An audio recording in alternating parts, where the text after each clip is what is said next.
The Topeka Police Department Explorer Post 7721 is a program for individuals who are 14 to 21 years of age who want to be involved in law enforcement. Even youth that are not necessarily interested in a career in law enforcement are absolutely welcome to join the program.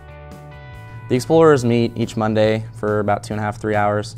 During that time, there's different training that we do each week. We train on different aspects of law enforcement. We learn laws, we learn defensive tactics, we learn how to approach certain calls, and then we use that training and the Explorers actually go on certain competitions. I went to Gatlinburg, Tennessee for a competition. It was a national competition with thousands of other Explorers that were there, and we used all that training that we did each Monday night. We're able to bring that to an actual competition and compete against other agencies from around the country in certain law enforcement competitions.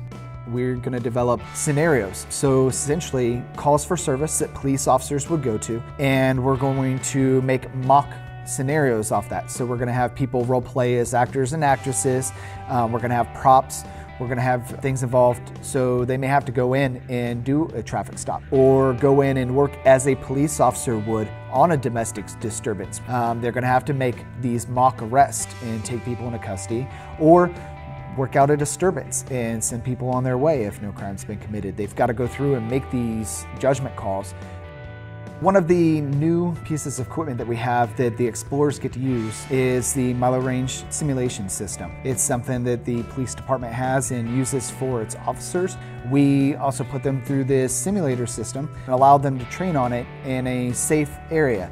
So some of the scenarios that they encounter on there aren't necessarily safe scenarios for them to go out and try to work in the real world. This gives them the chance to work through it as though they were an officer responding in the safe confines and under the instruction and tutelage of trained law enforcement officers. It gives them a really cool ability to be able to go through some pretty realistic stuff without it being real.